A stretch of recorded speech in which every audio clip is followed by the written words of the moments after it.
and gentlemen, can I have your attention? Thank you all for coming. Please put your cell phones to silent mode. Grandchildren and their spouses, Jordan, Melina, Ariel, Adam, Julia, and Rebecca. Please come up to the group pallbearers. If everyone else would please follow the pallbearers and the rabbi.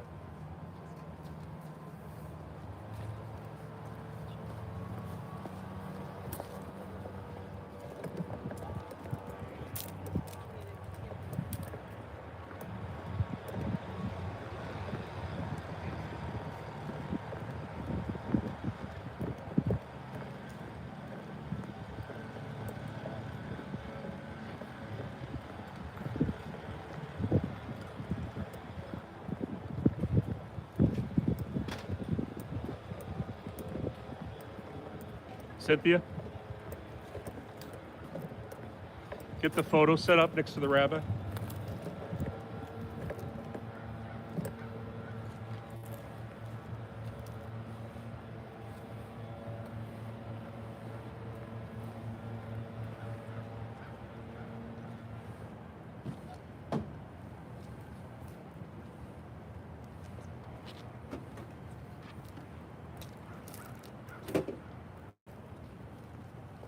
Pallbearers, please come up to the hearse.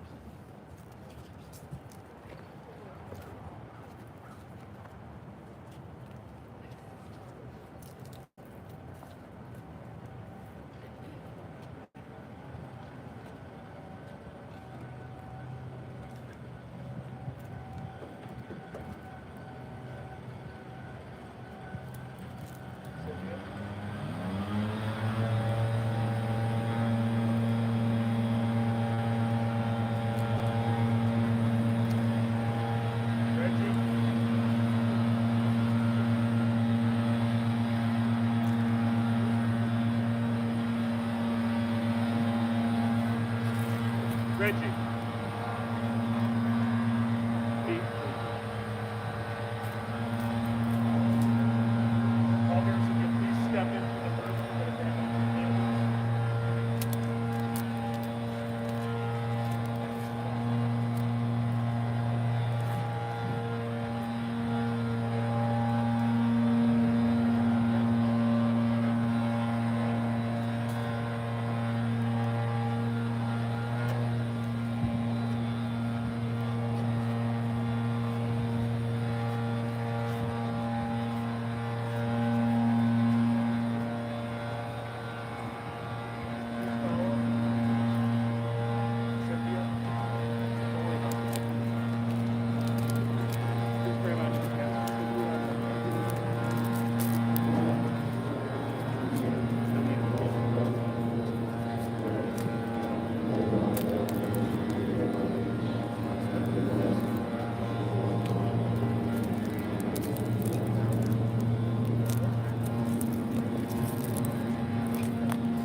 Excuse me, please.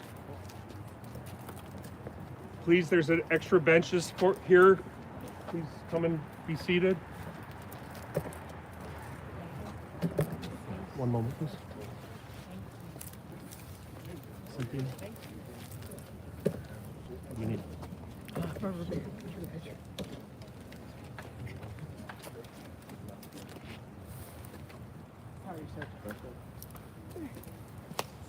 Anybody not have a program?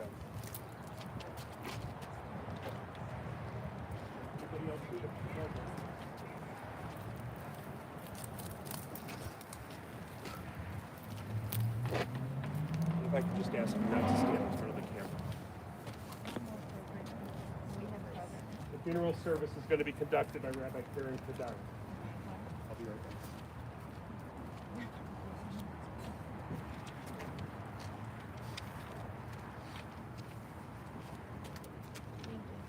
Anyone else?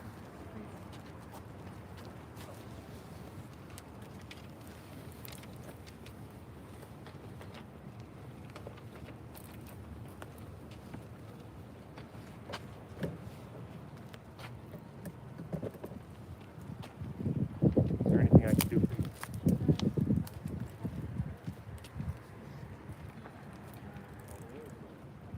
Can you level, please?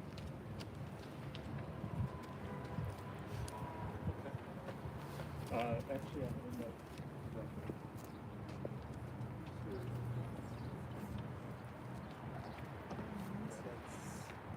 That's the side.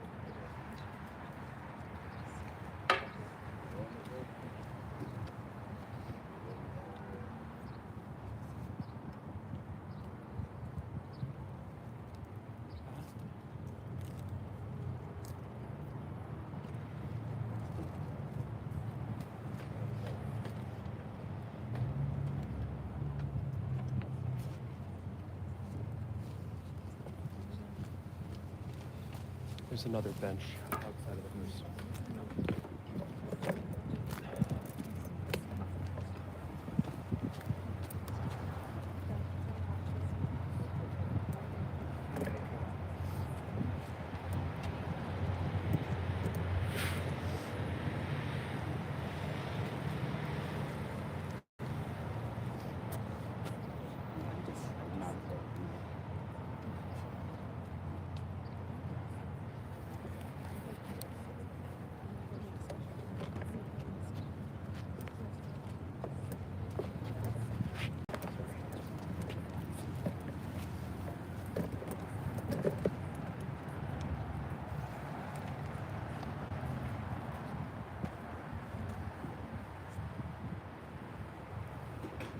Begin with Psalms. Essay 9 of Harim Me'ayin Yavo Ezri. I lift my eyes to the mountains. What is the source of my help? Ezri Me'im Adonai Oseh Shamayim Va'aretz. My help comes from God, who is the maker of heaven and earth. God will not let your foot give way. Your protector will not slumber. See, the protector of Israel neither slumbers nor sleeps. God is your guardian at your right hand.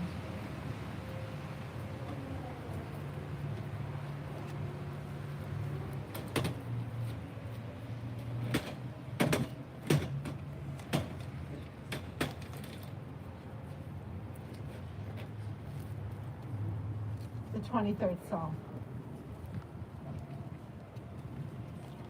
The Lord is my shepherd, I shall not want. He maketh me to lie down in green pastures. He leadeth me beside the still waters. He restoreth my soul.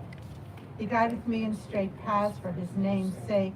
Yea, though I walk through the valley of the shadow of death, I will fear no evil. For thou art with me. Thy rod and thy staff, they comfort me. Thou preparest a table before me in the presence of mine enemies. Thou hast anointed my head with oil. My cup runneth over. Surely goodness and mercy shall follow me all the days of my life, and I shall dwell in the house of the Lord forever. I find this psalm to be particularly comforting in this moment. Of course, the psalm we always read in this moment. And the part that I find comforting is the very end, where it says, though we're in the valley of shadows, in memory and in grief, what's going to pursue us going forward is goodness and mercy. And so we offer that prayer to those who are in mourning.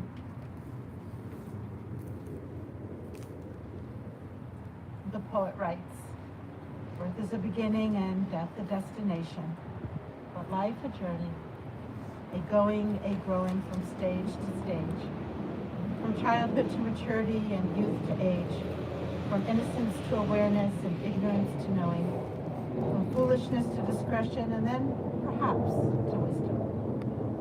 from weakness to strength or strength to weakness and often back again. From health to sickness and back, pray to health again. From offense to forgiveness. From loneliness to love. From joy to gratitude and pain to compassion and grief to understanding. From defeat to defeat to defeat until, looking backward or ahead, we see victory lies not on some high place along the way, but in having made the journey. It's a sacred pilgrimage. Birth a beginning, death a destination, and life a journey, made stage by stage, from birth to death, to life everlasting. It does honor when people who are loved stand up to say a few words. So I ask Mark to come forward.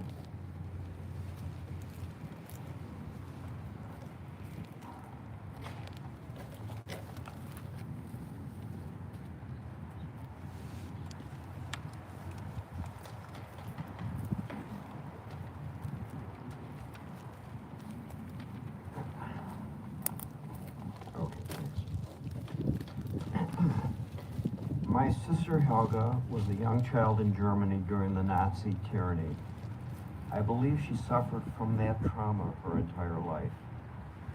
Helga and I shared a love of our parents, a love of all the arts, humor, I could easily make her laugh, and a desire to have a close-knit nuclear and extended family. Sadly and unfortunately for her at times, she could be quite challenging. I remember her kindness to my various uncles and aunts. I remember fondly when I was a very little boy and she was 14 years older than me, how well she played classical music on the piano, how she read me books and gently teased me.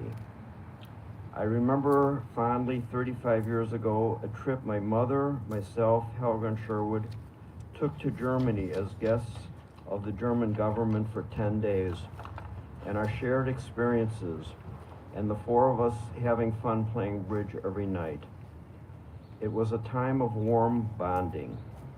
Helga was my only sibling, and her passing does leave a void in my heart. May her memory be for a blessing.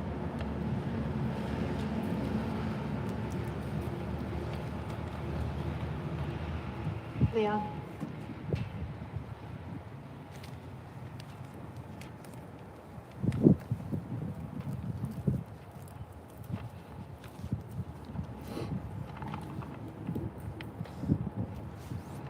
Next Tuesday will mark 3 years since my father passed away, and when speaking about his life, I described him as a perfect example of the greatest generation. What comes to mind are men who were born between 1900 and 1925 and fought in World War II. Although my mom, Helga Stern, was born in 1931, I consider her to be an honorary member of the greatest generation. To me, the definition is more substantive than the exact decade of birth and military service. The greatest generation were people who talked a little less while doing a little more. They had personal agency and relied upon themselves to create their own circumstances. Personal and accountability and self-reliance was their tradecraft. Helga was a classic example of that mindset. My mom grew up in a rural part of northwest Germany and had the misfortune to experience firsthand the Nazi Party and the downward spiral of events culminating in the Holocaust. She celebrated her 7th birthday on November 10, 1938, which, as you may know, was also Kristallnacht. Instead of a birthday party, she was assaulted by neighborhood thugs at home in front of her mother. When my grandfather, who committed the crime of being a Jewish elementary school principal, was released from a Nazi jail in December of 1938, my mother and her parents got lucky and found passage on a ship to the United States on January 12th of 1939, and were literally the last Jews to get out of Germany alive. Of course, their ship was rerouted to Greece, and my mother then had to spend 6 months living in a stone cottage in what was then Palestine, before she and her parents finally made their way to Chicago after reaching the New World, which was the Lower East Side of New York City. My mother then entered an elementary school as an immigrant in the Wrigleyville neighborhood. There were no English as a second language programs in 1939. She was held back a grade because she only spoke German, and the school administrators thought she was developmentally delayed. She learned to speak English in less than 3 months and quickly moved up and then surpassed her peers in intelligence and work ethic. A little brother named Mark arrived to complete the family unit of 4 in 1945. Helga met the man who would be the love of her life for the next 66 years, Sherwood Benson, at a temple dance at Temple Sholem, right off of North Lakeshore Drive. In 1953, they were married at the Belmont Hotel with a rowdy crowd of 25 relatives and friends. My brother Michael was born in 1958, just a few days after Helga's father Leopold tragically died of a heart attack.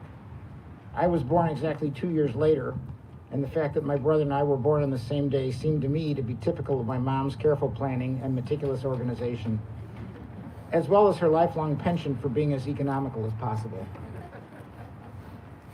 My mom was passionately devoted to raising her 2 boys, seconded only by her love and dedication to her husband Sherwood. My brother and I were lucky to have inherited cognitive skills from not 1, but 2 parental gene pools that were blessed with brains.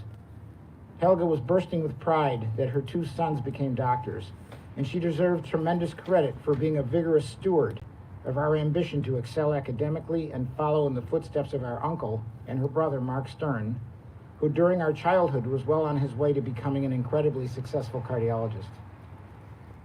Helga was a true survivor, and not just with regard to the Holocaust years. She was a tough and formidable advocate of what was most important to her, which was her family, especially her husband and sons. She suffered from a fair amount of anxiety, especially with respect to uncertainty about what every future moment might hold. But despite this predictable consequence of her childhood experiences, she overcame this challenge and exercised a razor-sharp mind for more than 91 years. She worked as a high school librarian for over 30 years, and in her retirement years, she enjoyed serving as a registered civilian court watcher, which was a good fit for her attention to detail and insightful reasoning skills. Helga's mother died 17 years ago, which was especially hard on her because she had a special bond with Henny, who was only 20 years older. Tragically, my brother Michael passed away 4 years ago last June, and Helga lost her darling Sherwood exactly 3 years ago next Tuesday. A dear friend of mine who is also very wise told me recently, quote, "Every loss brings up every loss." Helga suffered a lot of these losses recently and still managed to live up to her role as a survivor, functioning with her capacity to be a mom to me, an important part of our family. It is important to additionally acknowledge here today, recognizing that every loss brings up every loss, that I am also thinking of my sister-in-law Bonnie and her 4 wonderful children, Jordan, Ariel, Julia, and Naomi, who are still certainly missing my brother Michael, who was a wonderful husband and devoted father in their family. I have always had a special relationship with my mom, and it has become even more personal over the past several years since my brother and then my dad passed away. My mom and I have spoken on the phone just about every day of the week for the past several decades, and over the past 4 years plus, I have visited her in person every Friday afternoon. In the last several days, I have reflexively thought of calling her in the late afternoon, like I always have, and then have to remind myself that she's not going to answer the phone. Not calling her or visiting her on a regular basis is going to be a new and uncomfortable routine for me. Fortunately, my mother and my father had the same wonderful caregivers for many years, and as a consequence, I am also going to miss chatting with Anna and Ron Ortega. They have become like family members and are some of the most generous and caring people I've ever known. I will miss my mom, who was a true survivor in every sense of the word, and a shining example of the greatest generation. But looking inward, I can see how lucky I am to be married to the best wife I could ever dream of, my Karen, and to be blessed with 2 of the most wonderful daughters in the world, Jessica and Rebecca. Although it may be true that every loss brings up every loss, reflecting upon my mother's remarkable life has redemonstrated for me the strength and courage that can be drawn from my loving wife and children.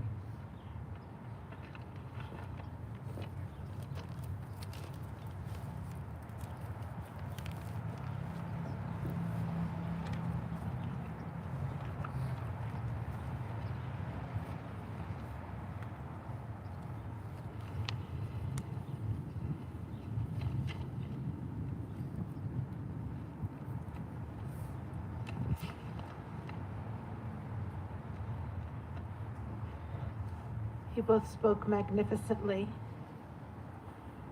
And I will just say that you all share a link now of the people who are left that have memories that nobody else will know and understand. And it's up to the family to continue to tell the stories of all the people that came before, the good, the bad, because every story, with its tragedies and with its difficulties and with its blessings, is the story of a life. And it makes you who you are, and for that it's very important. And the fact that you're here right now will never be forgotten. And I'll say on behalf of the family that people remember, you know, who comes, and today and going forward in the days to come, you understand that you are not alone and surrounded by your community and by your faith. And we know you had places you could have been, maybe you should have been, but being here right now is a holy obligation.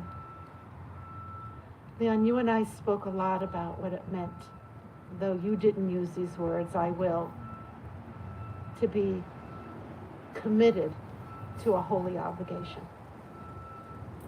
to be devoted as almost a command of what is good and true in life.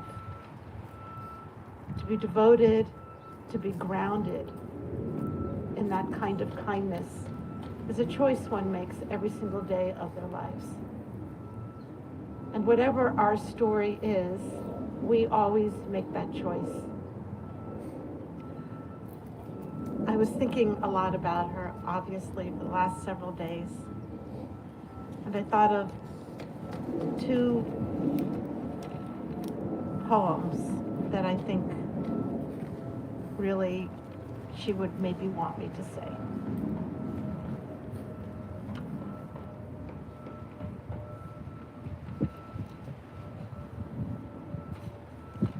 And so if I could be her voice just for a moment. And before I read this one poem, I'm going to read one of them. Before I read this one poem, I'm going to say that right now, in this moment, we have more obligations to do, to say a few words, which Mark and Leon did, to accompany the dead for burial, which is what we did, that short walk from here, from there to here, which, by the way, is something that goes right next to and to dance with a bride and groom, knowing that all of the circle of life is something that our presence is everything for. To offer a word of forgiveness is something that we do at a grave right now. We had this conversation and we imagine her saying, hey, I'm sorry. And you saying, perhaps, never mind. And her saying, you saying, I'm sorry. And her saying, it's okay. And so that private prayer of forgiveness in this moment helps us with eternity, and it culminates in the saying of Kaddish, which is an affirmation of life.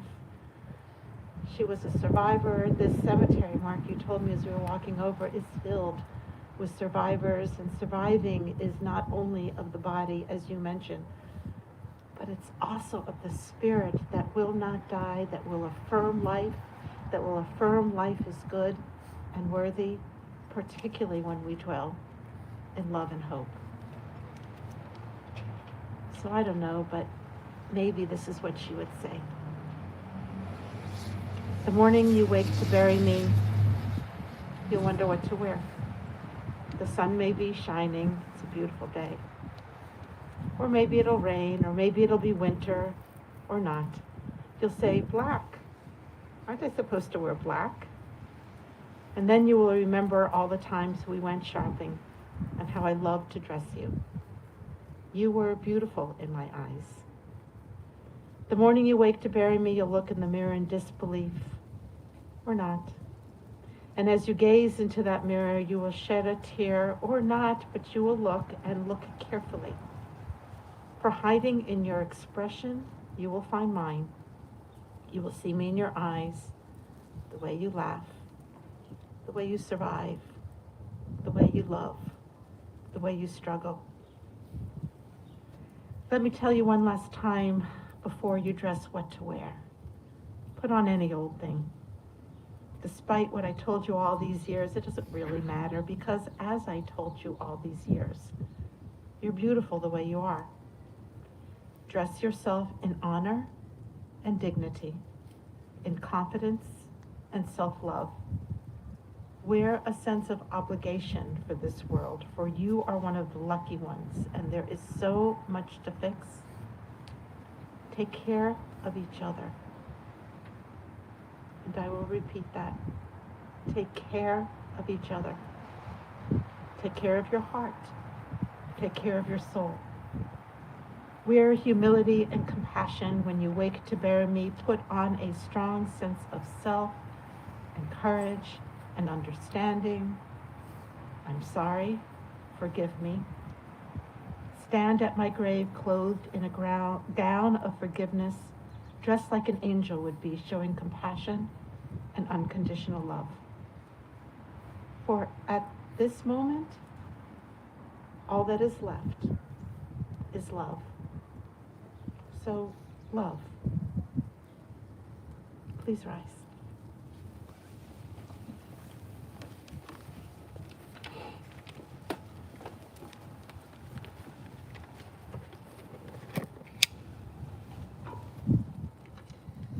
Amalei Rachamim, Shochem Baromim, Menucha Nechona Tachat Kanfei Shechina, Im Kedoshim Atohorim, Kazoah Harakia, Mozirim Et Nishmat Helga Shalach Olama. Baal Harachamim Nisrer Beseter Kanafav L'Olamim V'Yitzor B'Tzor Chaim Nishmata Adonai Hu Nachlata V'Tanuch B'Shalom U'Mishkava V'Nomar Amen. Compassionate God, Spirit of the universe, grant perfect presence and rest to our loved one who has entered eternity. God of mercy, let her find refuge in your eternal presence, and let her soul be bound up in the bond of everlasting life. God is her inheritance. May she rest in peace, for she is now at peace, to which we all say, Amen. We offer Kaddish.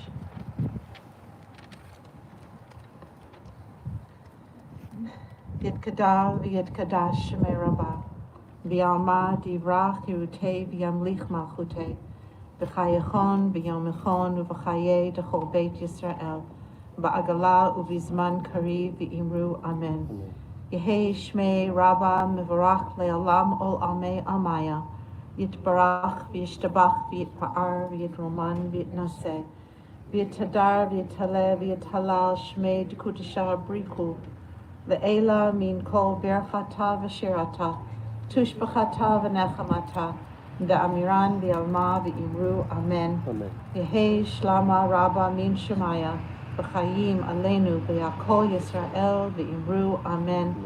Oseh shalom b'mromav, hu yaseh shalom, aleinu v'yakol Yisrael v'imru Amen. Go your way, for God has called you. Go your way, and may God be with you. May your righteousness go before you, and the glory of God receive you. Please be seated. As we continue with the burial, I place on the coffin earth from the land of Israel. And though I do this at every funeral, I have to say right now, thinking about it, that time she was in Rosh Pina, in the northern part of Israel, when her family sought rebirth and renewal, coming from the horrors of the Holocaust, and had to stay in Israel for a while until she healed before coming here.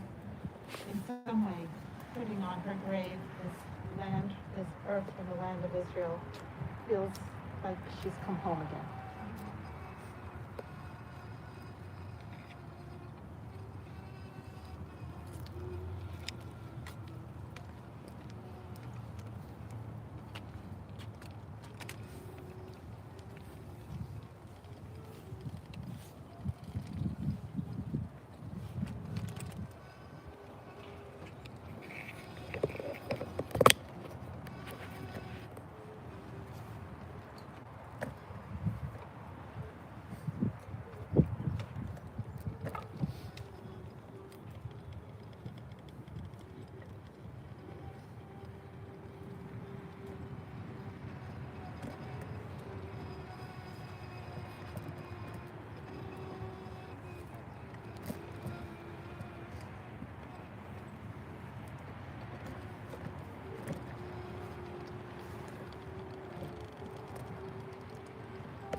I just want to mention that I've seen as many as a dozen people, dozen devices online, which means you've probably got another 20 people.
is returning to congregation for the major hospital that held